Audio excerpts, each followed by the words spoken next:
En guise d'introduction à cette rencontre, on va la commencer en musique, tout simplement, avec la projection de l'un des 4 clips que Sébastien a réalisé pour Dominica.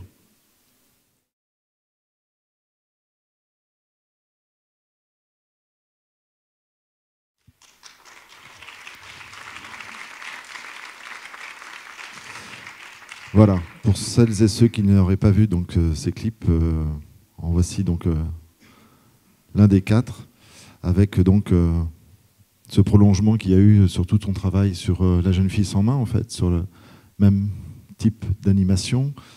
Et là, même avec une sorte de double contrainte, puisque ta contrainte à toi, qui était donc de faire ça tout seul, un peu comme sur La jeune fille sans main, où tu t'étais lancé ce défi. Et puis une contrainte aussi non négligeable, là, pour le coup, de temps, parce que si sur La jeune fille sans main, entre guillemets, tu as pris ton temps, ou du moins tu l'as essayé de l'aménager au mieux sur, on va dire, un travail au long cours, là, tu avais un temps excessivement, en fait, réduit par rapport à la commande qui t'était imposée par Dominica. Donc, déjà, pour commencer, comment s'est passé ce contact, cette rencontre, et en fait, l'origine, la genèse de cette collaboration et donc de cette commande? Oui, alors effectivement, ce matin, on va parler de commande. Pour le coup, c'est une vraie commande, avec plein de contraintes. La rencontre avec Dominique s'est faite de manière assez simple. Il se trouve que moi, il y a 8 ans à peu près, j'ai fait un court-métrage qui s'appelle Vasco, qui est l'adaptation d'une de ses chansons. Et donc je l'avais contacté à ce moment-là juste pour lui demander son autorisation, tout simplement. Alors quand je dis que c'est l'adaptation de ses chansons, c'est pas un clip, c'est-à-dire qu'on n'entend pas la chanson dans le film, mais disons que le film est inspiré des paroles de la chanson. Donc on s'était échangé 3 mails, on s'était pas rencontrés. Il m'avait dit évidemment OK, et puis voilà, on s'était un peu perdu de vue. Et je pense que beaucoup de gens dans la salle savent que j'ai pu commencer La jeune fille sans main parce que Chiara, ma compagne, est partie en tant que pensionnaire à la Villa Médicis. Et il se trouve que Dominique est venu à la Villa Médicis à un moment où il y avait de la place, en fait. Il est venu une semaine pour écrire un livre. Donc je le vois à la cafétéria, je vais le voir. Je lui dis, voilà, c'est moi qui ai fait le film il y a quelques années. Il est très sympathique. Donc on se voit, on boit des bières, ce qui est très important. Et puis il vient à l'atelier et il me voit travailler sur La jeune fille. Et je lui lance un peu une perche en lui disant que ça m'intéresserait de faire des clips. Et il me dit, écoute, moi ça fait des années que je voudrais faire des clips en animation. Et on me rétorque toujours 2 choses. La première, c'est que c'est très important qu'on voit ma tronche dans les clips. Et la deuxième, c'est que c'est beaucoup trop cher. Et là, je lui ai dit, bah, ça se négocie. Mais je ne pensais pas qu'il allait revenir vers moi. Et de fait, 2 ans plus tard, il m'appelle et il me propose 4 clips. Donc c'était une espèce d'aubaine. Moi, j'aime beaucoup ce chanteur qui a accompagné effectivement mes années d'étudiant et après. Donc voilà, forcément, je peux pas refuser. Mais là, les questions commencent à arriver. Qu'est-ce que tu veux? Quelle chanson? Bon voilà, puis on se rencontre avec la maison de disques et tout ça, et on se rencontre au mois d'avril. Et ils me disent que l'album doit sortir en mars de l'année d'après. Donc là, je leur indique que l'animation, c'est pas forcément cher, mais c'est quand même long. Enfin, c'est pas forcément cher, ça dépend quelle animation, ça dépend comment on l'a fait, évidemment. Mais... Et que, effectivement, il faut s'y prendre pas trop tard, quand même. Mais moi, je ne me rends pas compte de ce que ça veut dire de faire un disque, et que tout peut changer en termes de choix, par exemple, de morceaux phares, de titres phares. Eux, ils sont arrivés avec un titre en disant « il y a un morceau, il est super, ça s'appelle Corps de ferme à l'abandon ». Il en fera partie, c'est sûr. Donc, il m'envoie la maquette. Qui est vachement bien. Oui, qui est très bien, qui est très sombre. Il m'envoie la maquette de l'ensemble de l'album que lui avait enregistré chez lui, en fait. Et il m'explique qu'il va enregistrer la musique définitive et les arrangements définitifs au mois de juin et mixer au mois de juillet. Et en fait, jusqu'au mois de juillet, au fond, je ne sais pas sur quel titre je vais travailler. Et on était en juillet 2018, là. En juillet 2017. 2017, voilà. Et donc le temps commence à se réduire, effectivement. Et non seulement, évidemment, on ne va pas travailler sur Corps de ferme à l'abandon, qui ne fera pas partie des 4 au final, mais je ne saurai que très tard le nom des 2 premiers titres. Pratiquement, quelques jours avant de me mettre à travailler, quoi. C'était quand, en septembre ? Non, c'était effectivement fin juillet. Ils me disent, le premier morceau, ça sera Toute latitude, et le deuxième, ça sera Aujourd'hui n'existe plus.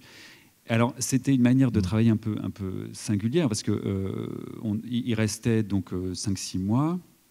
Il y avait un budget qui était bien dans le contexte des clips aujourd'hui, enfin en tout cas ce qu'on m'a dit. On a le droit de le dire ou non ?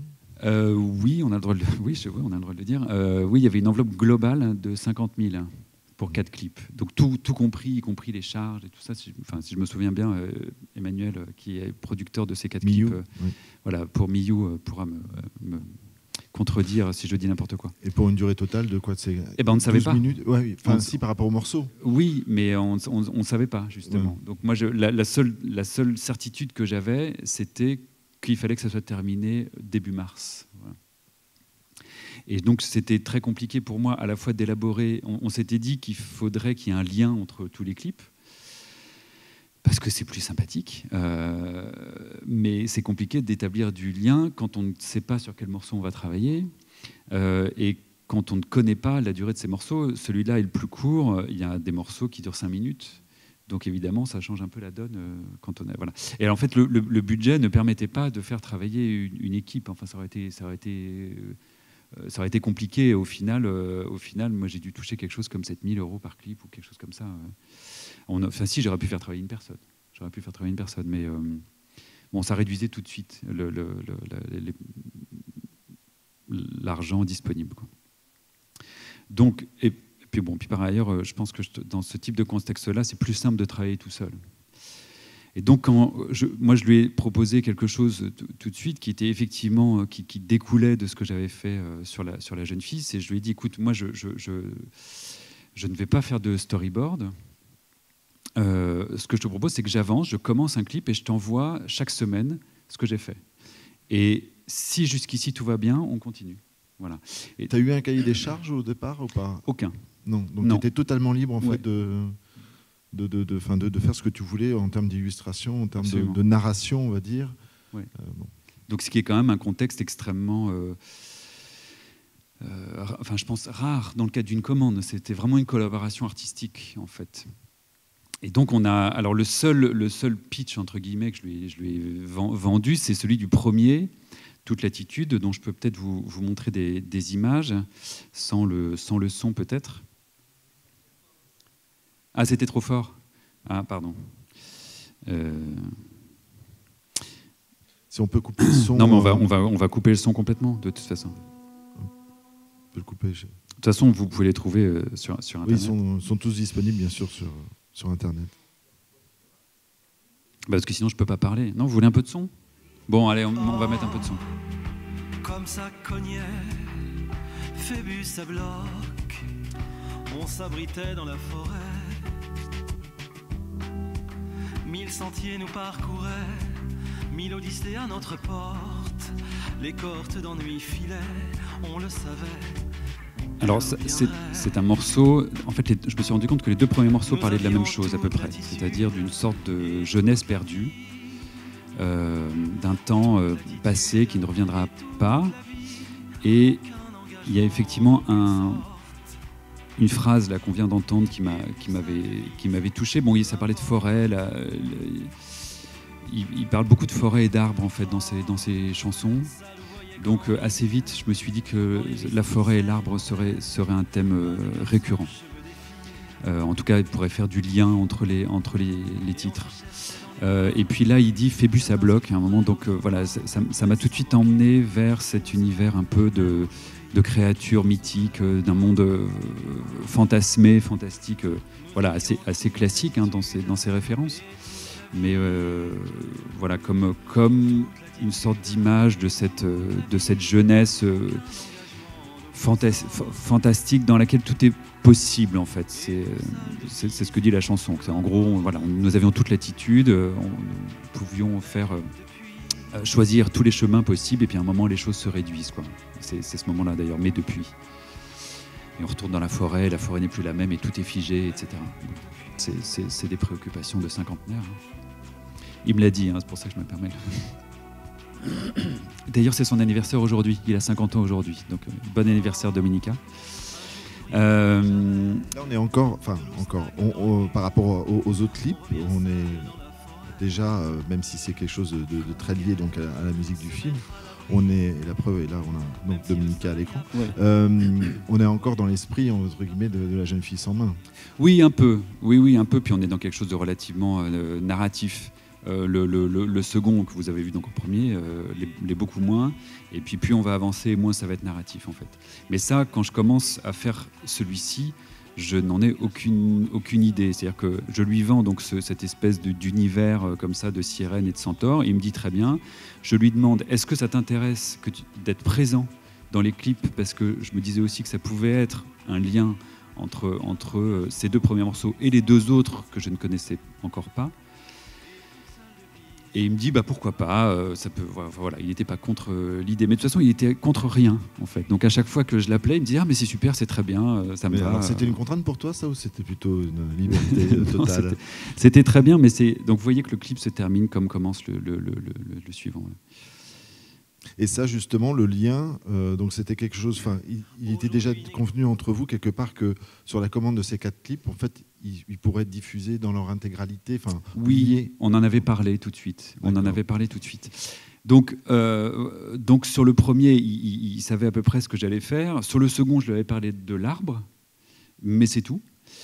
Mais c'est celui aussi, qu'on a vu en introduction. Voilà, mais c'est aussi parce que moi je ne savais pas exactement ce que j'allais faire. Et donc, comme il n'y a pas d'écriture, c'est aussi le clip lui-même qui me guide dans la mise en scène finalement. Donc quand je commence, je ne sais pas trop où je vais.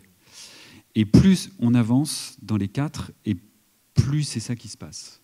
Et ce qui est à la fois une sensation extrêmement... on se sent... j'ai eu la trouille, quoi. Mais c'est formidable, en fait, d'avoir la trouille. Enfin, moi, c'est une sensation que j'aime beaucoup. Parce que ça me titille, c'est comme un aiguillon qui m'excite, en fait. Et où je me couche le soir et je me dis, mais mon Dieu, mais qu'est-ce que je vais faire le lendemain? Est-ce que tu t'es retrouvé dans la même disposition psychologique que pour la jeune fille sans main? Complètement. Oui, complètement. Et évidemment, le fait d'avoir eu cette expérience-là, c'est pas que ça me rassurait, parce que le contexte est différent. Et de fait, comme tu le disais, il y avait une date butoir. Alors, dans La jeune fille sans main, il y a eu une date butoir aussi. À un moment, lorsqu'on a rencontré le distributeur du film, il nous a dit il faut que le film soit prêt pour Cannes. Donc, et c'est là où j'ai commencé à trouilloter, d'ailleurs, à avoir les chocottes. Donc voilà, dès qu'on a une date... Parce que bon, alors donc je fais ces deux-là, et on me donne le titre du 3e morceau, et je me rends compte qu'il est super long. Et c'est en plus une chanson que j'aime pas. Voilà. Combien de minutes c'était? Je sais plus, 4 minutes 50, enfin pas loin de 5 minutes. Quelque chose d'énorme, quoi. Voilà. Donc pareil, je peux vous la passer. Alors on va sauter celle que vous avez vue. Et donc tu ne l'aimes pas d'un point de vue musical, ou parce qu'elle ne t'inspire pas du tout? Oui, alors... Elle n'alimente pas ton... Voilà. En fait, ce que j'aime chez Dominica, c'est ses textes. Enfin, c'est le lien entre ses textes et ses arrangements. C'est quelqu'un qui a depuis toujours beaucoup travaillé ses arrangements. Et ce qui m'avait inspiré quand j'avais fait Vasco, c'était, c'est idiot, c'est très simple, c'est la dimension poétique de ces textes, c'est-à-dire une distance entre l'expression d'un sentiment ou d'une sensation et ce sentiment réel. Enfin voilà, c'est quel mot il choisit pour exprimer certaines choses. Enfin bon voilà. Et pour moi, plus il y a de distance, plus c'est riche, quoi. Et là, c'est une chanson en gros écolo qui est assez littérale en fait. Je ne sais pas si on peut monter enfin là pour l'instant il n'y a pas beaucoup de paroles. Mais... Comme il est désormais admis que la Terre n'est pas au centre de l'univers, il serait bon de reconnaître que l'homme n'est pas au centre de la Terre. Se décentrer, se replacer, laisser la Terre se retrouver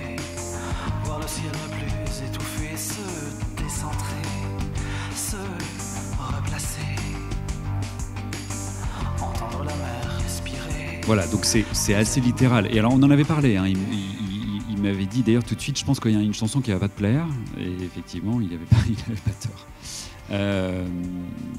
Mais résultat, c'est le clip que je préfère, parce que en fait je suis allé, d'abord il me restait plus beaucoup de temps, on était déjà au mois de novembre, hein, lorsque j'apprends que c'est ce titre-là que je dois traiter.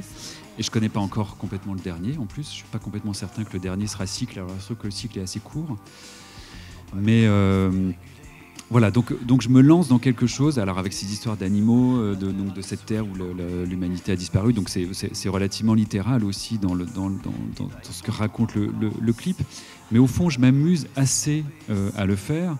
D'abord, je vais chercher plein de vidéos d'animaux, voilà. Et puis je fais ces séquences-là qui ne sont pas du tout prévues lorsque je commence à faire le clip. Je ne sais pas encore que je vais faire ça. C'est presque, il y a un côté expérimental quand même là-dessus. En tout cas, c'est ce que j'ai ressenti. Oui, c'est ça. Voilà. Alors après, c'est aussi lié au temps qui me reste. Donc il y a un moment où il faut bien que je fasse des choses qui aient un peu de gueule, en tout cas à mes yeux, et qui en même temps soit assez rapide à faire. Donc voilà, donc j'utilise toutes les ressources que j'ai à ma disposition. Donc effectivement, je fais plein de rotoscopies parce que c'est quand même beaucoup plus rapide pour animer des animaux. Et puis voilà, j'utilise tout ce que le numérique aussi me permet. Ça, c'est la grande différence aussi d'avec La Jeune fille sans main, qui est un film fait sur papier. Donc voilà. Alors, chose intéressante, c'est qu'en fait, tu as fait tout ça sur cette tablette-là. Oui, c'est ça. J'ai fait tout ça là-dessus. Ouais. Donc, ce qui t'a permis aussi de. Mais Vibrato aussi a été fait là-dessus. Mais ça, c'est génial, ces trucs-là. C'est ce que je disais hier. On peut faire les films n'importe où dans sa salle de bain, quoi. Et pour le coup, tu étais enfermé chez toi pour tous ces clips-là, ou t'en as fait Non, j'en ai fait un peu pareil. Un peu partout. Ouais, j'ai commencé à la campagne. Ouais. Oui, j'ai commencé à la campagne. Mais voilà, donc j'ai dû passer 1 mois et demi à faire le premier, et les autres après, je sais plus parce que tout s'est enchaîné. Donc, mais voilà, donc ça, j'aime beaucoup cette partie-là, par exemple, qui est assez étrange et beaucoup, voilà, qui me semble justement apporter. Bon, c'est peut-être un peu présomptueux de ma part, mais au fond, il me semble que tout réalisateur est un peu présomptueux, sinon on ne fait pas ce métier-là. Voilà, ça apporte quelque part un petit peu de cette distance qui me manquait dans les textes. J'espère qu'il n'est pas là, en fait, dans la salle, Dominique, parce que sinon il est là-bas au fond. Du tout. Voilà, donc tout ça pour dire que c'était un processus plutôt amusant, en fait. Et d'un point de vue très terre-à-terre technique, en fait, tu as décidé de faire combien d'images par seconde, en fait, ou combien ça, c'était des choses qui changeaient tout le temps, je veux dire, où tu te dis, tu as défini un canevas, entre guillemets, de fabrication en disant, voilà, je tourne à 8 ou à 12 images par seconde, et en moyenne, hein, bien sûr, mis à part les plans comme ça fixes où il y a des zooms et des dézooms, mais est-ce que non, ça non, il y a pas de. Tu t'es pas attaché à ça. Il y a pas de schéma. Il y a des séquences dans le premier morceau qui sont à 25 images secondes, d'autres qui sont plutôt sur 25 images secondes, 25 dessins par seconde, vraiment parce que je voulais une vibration particulière. Là, ça c'est de l'animation uniquement de déplacement, donc pareil, il n'y a pas d'intervalle ou de trucs comme ça. Sinon, la plupart des animations vraiment animées image par image sont à 12, très, très classiquement, quoi. Les dessins sont doublés. Voilà, et comme j'avais plus du tout de temps pour les derniers clips, en fait, et que le morceau s'appelle Cycle, si on peut mettre un peu de son, comme ça on a une forêt qui disparaît.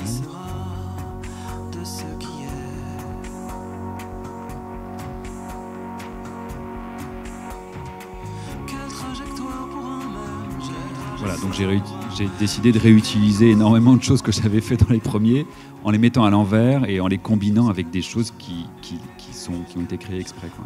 Et là, dans le calendrier, on était quoi, en décembre, janvier? Là, ouais, on était en janvier-février même. Ouais, je crois que j'ai mis 1 mois à faire le dernier parce que j'étais vraiment à la bourre. Enfin, c'était compliqué. Mais voilà, encore une fois, ça allait assez avec le propos du morceau. On peut dire que ce quatrième clip, en fait, est vraiment un condensé des précédents. Oui, c'est ça. Ouais, ça me permettait de finir par une espèce de résumé, quoi. Donc finalement, le projet qui avait été défini au départ se retrouve à la fin, mais avec une trajectoire un peu tortueuse, finalement. Mais on essayait de ne pas perdre ça de vue. Donc je pense que eux, lorsqu'ils ont choisi ce morceau-là aussi, c'était sans doute en pensant aussi un peu à ça. Et puis moi, j'avais aussi attiré leur attention sur le fait que vu que le morceau précédent était long, il fallait pas que le dernier soit trop long aussi, parce que sinon, j'allais pas y arriver. Comme on voulait vraiment lancer les 4 clips. Et d'ailleurs, au final, c'est le montage des 4 clips. Donc bon, les clips sont vus sur Internet. Hein, et finalement, c'est ce montage-là des 4 qui est le plus vu, plus que les 4 pris indépendamment les uns des autres. Et la maison de disques est intervenue, enfin, Jamais. Ouais. Non, à chaque fois, c'était super, formidable, on adore. Non, mais je crois que de toute façon, comme c'était complètement différent de ce qu'ils avaient l'habitude de faire, ils étaient un peu comme des enfants qui, voilà, en disant, ils étaient séduits, mais c'était assez facile, somme toute. Voilà. Et puis, je termine par une image qui est pratiquement celle le début du premier clip, quoi. Voilà. Avec en plus ce constat qu'en fait, on peut faire des clips animés, entre guillemets, pour pas cher. Donc, pour une maison de disques ou un artiste, c'est plutôt rassurant par rapport à ce que tu disais au départ, où il y avait cette contrainte. Oui, je crois. Oui. Alors après, je sais pas, il y a peut-être des gens qui font des clips dans la salle, ils vont me dire qu'ils ont fait des clips pour beaucoup moins cher, ce qui est, à mon avis, évidemment, bien sûr. Mais je crois que c'est une économie qui est voilà, beaucoup moins bien dotée aujourd'hui qu'il y a quelques années.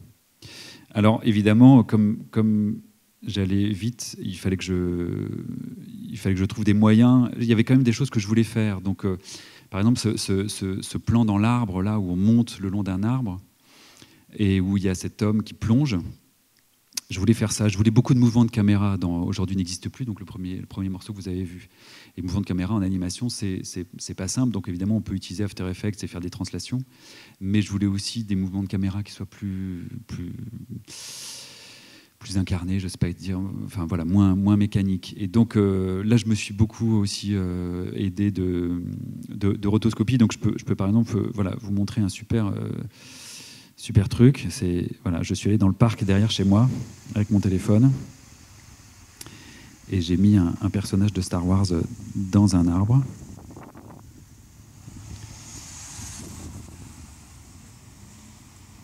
Voilà, c'est super. Hein, et puis après, c'est retimé et mis dans le bon sens parce qu'évidemment, c'était beaucoup plus simple de partir de mon sujet et de le faire à l'envers. Voilà. Et donc, à partir du moment où j'avais ça, c'était beaucoup plus simple de faire ce mouvement de caméra qui, en fait, est très esquissé. Donc, comme il est très esquissé, il était très rapide à faire. Mais si je n'avais pas un support vraiment tangible, ça aurait été un casse-tête, en fait, à faire. Et pareil pour les enfants. Voilà, je suis allé à la sortie, j'ai fait la sortie des écoles. Il recule vraiment devant rien, quoi. Donc, ça, c'est ma fille. Bon, voilà. Donc dès que j'avais besoin de quelque chose, au moment où j'en avais besoin, j'essayais de produire tout le contexte qui me permettait de le faire de la manière la plus simple possible. Il y a autre chose qui est intéressant, donc ça effectivement, c'est un gain de temps non négligeable. Et il y a aussi une anecdote que tu me racontais, c'est qu'en fait quand il regardait les clips, il est tombé amoureux d'une image. Oui, voilà, c'est ça. Donc effectivement, il a regardé les clips. Alors, je ne sais pas si j'arrive à zoomer là-dessus. Voilà, et il a fini par me demander. Il a fini par me demander de faire d'utiliser une des images pour faire la couverture du disque. Donc voilà, et sans sa photo en plus. J'étais très très très content. Voilà. Je ne sais pas si c'est cette image-là que j'aurais choisie, mais ça lui plaisait. Et puis alors, c'est allé un petit peu plus loin puisque nous avons eu l'occasion à Annecy. Lors du dernier festival d'Annecy, lui, il est venu faire un concert et j'ai pu faire des animations en direct pendant le concert. Donc j'étais sur scène avec un ordinateur et avec, les animations étaient projetées sur un système de boucle. Je crois qu'il y a quelques personnes dans la salle qui étaient à ce concert. J'ai eu d'ailleurs plusieurs retours par rapport à ce concert. Les gens qui sont venus me voir, mais qui ne connaissent pas Dominica ou qui n'aiment pas particulièrement Dominica, ont trouvé que c'était un peu décevant, que je n'étais pas assez mis en avant parce qu'il y avait quand même tout un jeu de lumière qui est inhérent au spectacle. Ça parasitait un peu la projection en fait. C'est ça parasitait la projection, mais bon, c'était quand même avant tout un concert. Les gens qui aiment Dominica et qui aiment mon travail ont trouvé ça super.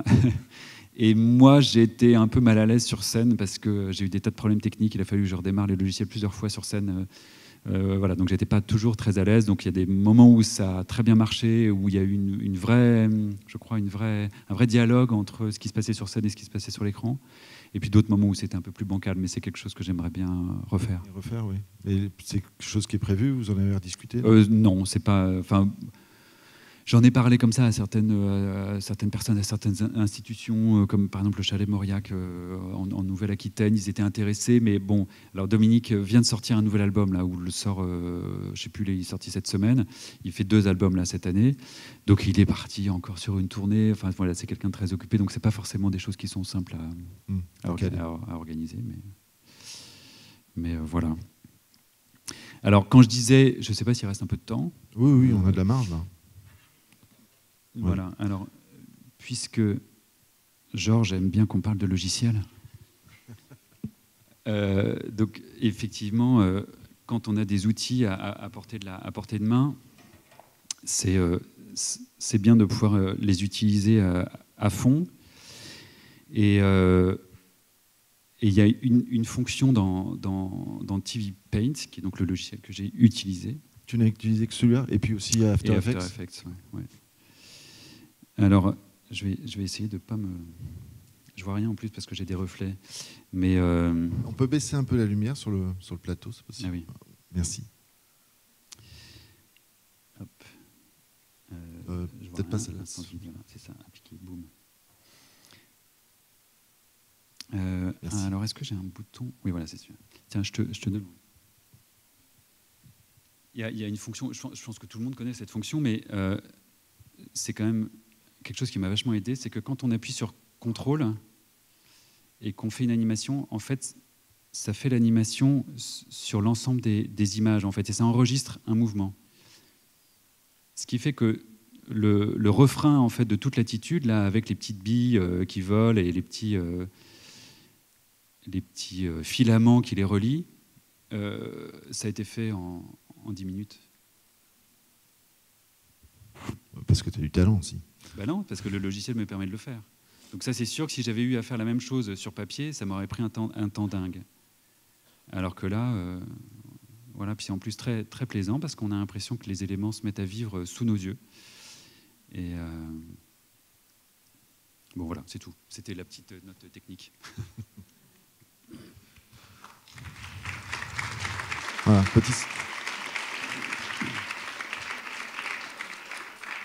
petit secret de fabrication. Est-ce qu'il y a des questions? Oui, là. Je ne sais pas où est Jean-Claude. Jean-Claude a déserté.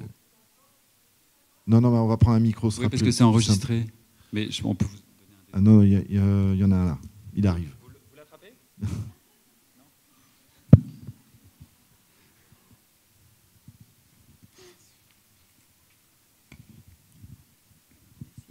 Je voudrais juste savoir si pour l'animation, vous avez écouté Dominica en continu ou si vous avez dessiné à part.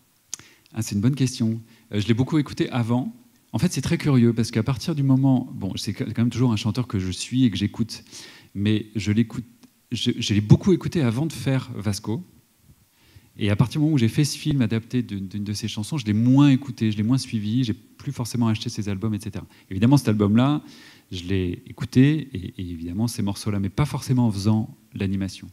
Je me souviens pas si j'ai écouté de la musique, d'ailleurs, en faisant ces clips. En fait, vous n'avez pas suivi le tempo de la musique. Forcément, non, vous avez produit les images. En fait, j'ai une grande limite, c'est que j'ai du mal à dessiner à 24 images par seconde. J'ai du mal à faire 24 dessins en une seconde. Et donc, je suis un peu trop lent. Et donc, c'est compliqué de suivre le tempo. Enfin, je peux le suivre qu'en montage, quoi. Donc, oui, j'ai suivi le tempo, mais en montage. Donc, les clips étaient montés. Enfin, voilà, dès que je faisais une animation, je l'intégrais dans le montage pour voir comment ça marchait justement avec la musique. Mais non, je n'ai pas fait de détection de la musique, par exemple, pour synchroniser des moments d'animation sur la musique. C'est des choses qui se sont faites en montage. D'accord, merci. J'aimerais beaucoup pouvoir dessiner à 24 images par seconde, mais c'est un peu...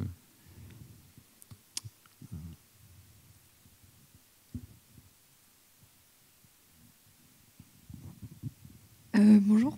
Je voudrais juste savoir qu'est-ce que vous avez prévu de faire maintenant, après vos prochains projets?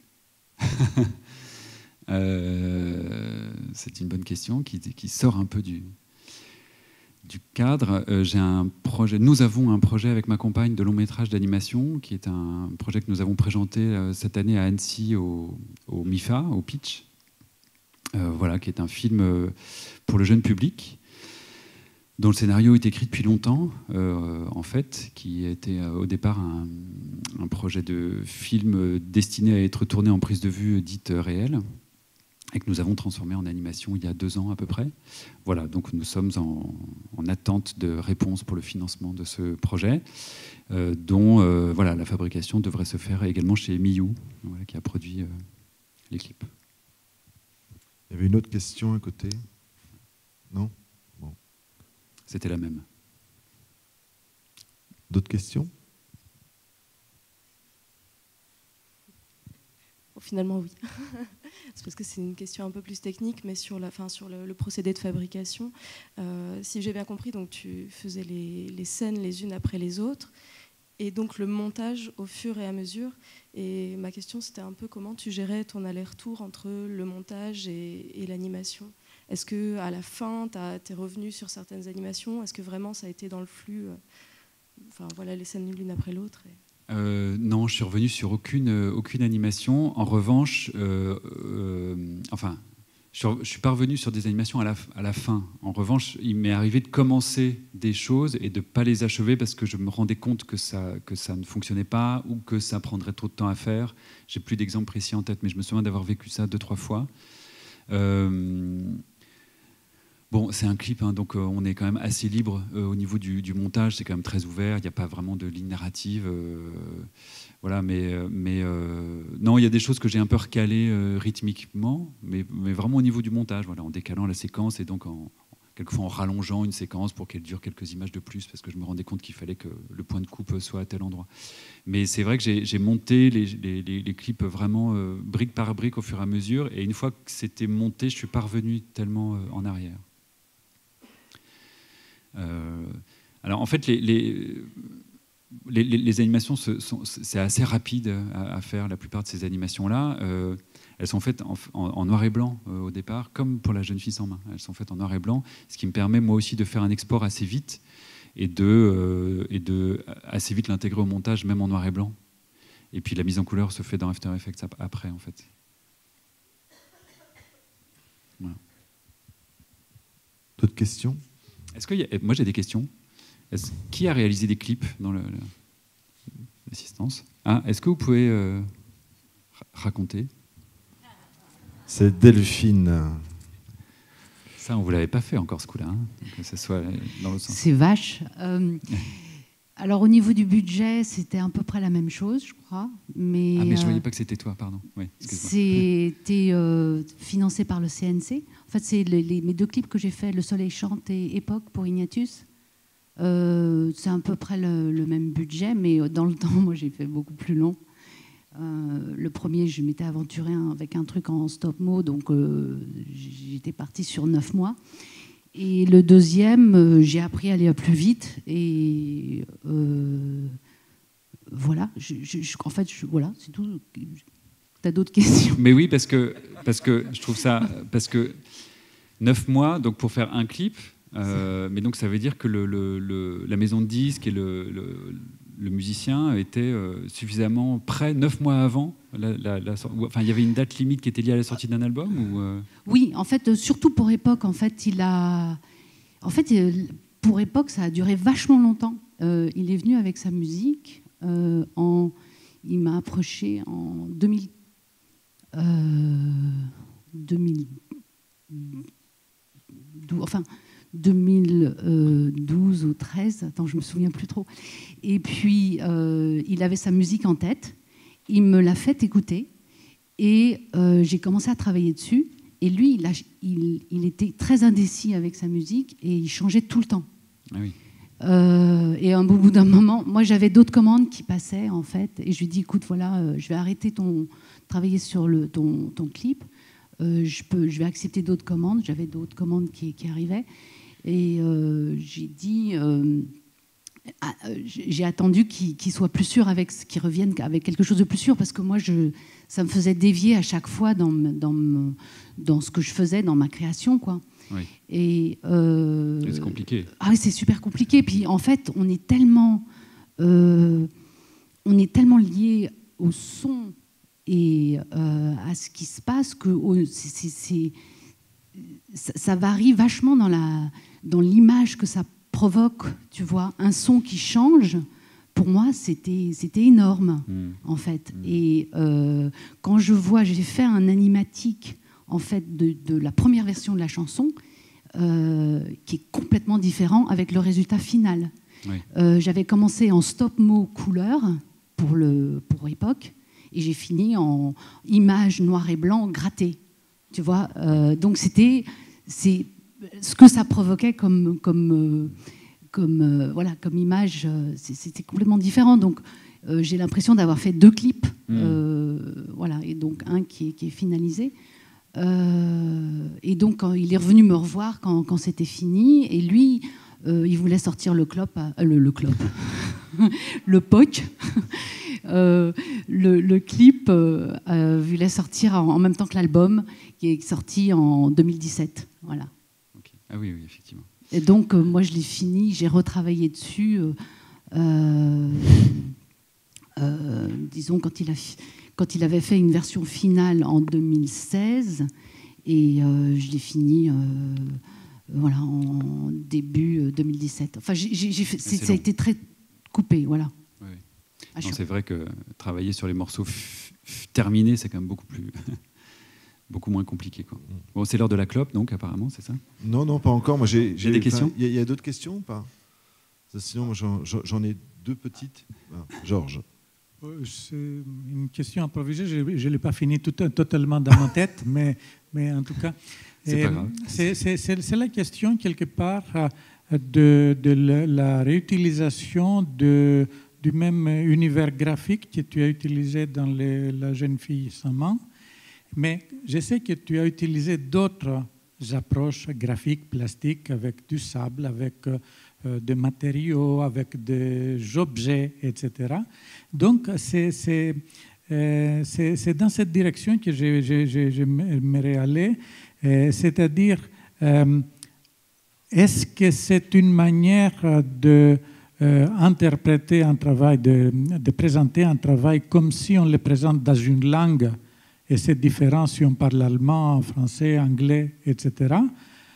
Donc l'univers plastique devient un outil avec lequel on peut parler de tous les sujets, ou est-ce qu'il faut inventer une langue à partir du sujet?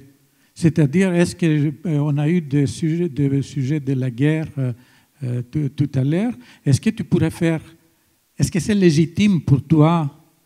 Est-ce que tu le recommandes à d'autres de faire tous les sujets avec dans la même langue, si on peut dire, ou pas? Voilà. Merci pour cette question, qui est essentielle.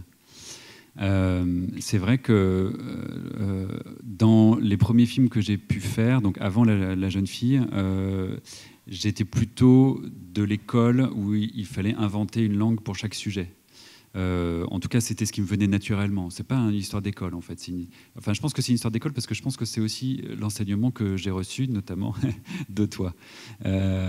Mais de fait, c'était ça qui m'intéressait, et qu'à chaque court-métrage, il y avait bon, bah voilà, je veux parler de ça de telle manière, donc je vais aller vers telle technique, tel langage visuel, etc. C'est très excitant de faire ça d'un point de vue de praticien. Depuis La jeune fille, il y a quelque chose qui a changé un petit peu pour moi, et de fait, de manière assez volontaire, je veux aller plutôt dans l'autre direction, donc de pouvoir exprimer plusieurs sujets avec la même langue, comme font en fait la plupart des réalisateurs, et je pense à ma collègue Florence Miaille par exemple, ou à d'autres, enfin voilà des gens qui utilisent, ou à Lorenzo Mattotti qui est ici, des gens dont on reconnaît immédiatement c'est lui, ou c'est elle. Pour 2 raisons. je veux le faire. Alors là, juste pour répondre dans le cadre de la commande, il se trouve que lorsque Dominique est venu me voir, il m'a dit « J'ai beaucoup aimé La Jeune Fille, j'ai beaucoup aimé Vibrato, si tu fais quelque chose dans cette direction-là, ça m'intéresse. » Donc il y a aussi une demande de sa part. Mais il y a... donc d'une part, avec La Jeune Fille, j'ai eu l'impression d'entrouvrir les portes d'un monde que je ne connais pas encore et que j'ai envie d'explorer en termes de langage visuel animé. Et donc, le prochain projet de long métrage sera dans ce même monde-là, même s'il y a des différences. Et l'autre chose, et ça va peut-être plus parler aux étudiants, c'est que j'ai beau avoir fait 5, 6, 7 courts-métrages avant de faire La Jeune Fille sans main, ils sont tous tellement différents qu'au fond, personne, enfin, à part évidemment les gens bon, en France et tout ça, mais personne, c'est très difficile de savoir que c'est la même personne qui a fait ces films-là, parce qu'il y a 3-4 ans entre chaque film. Et donc, alors c'est peut-être un peu ridicule de dire ça, mais en termes d'identité, c'est un peu se tirer une balle dans le pied quelque part. Ce qui n'est pas très grave, hein. Mais il y a un moment où j'en ai un petit peu souffert quelque part, parce que les courts-métrages, moi, j'ai pas pu tellement les accompagner à l'étranger, notamment. Et au niveau international, je me suis rendu compte que des gens avaient vu plusieurs de mes films et pouvaient les apprécier, mais n'avaient jamais eu conscience que c'était la même personne qui avait fait tous ces films si différents. Pourtant, quand on les met tous ensemble, on voit bien que c'est la même personne, parce qu'il y a des rythmiques identiques, il y a des thématiques évidemment identiques, etc. Mais l'univers visuel est tellement différent et l'approche est tellement différente que voilà. Donc c'est avec une visée un peu carriériste en fait que voilà. Mais c'est louable aussi, hein. Enfin voilà, quelque part je ressens un petit peu ce besoin de pouvoir être identifié un peu plus qu'avant. Voilà. Ce sera le mot de la fin. Merci à tous pour votre attention.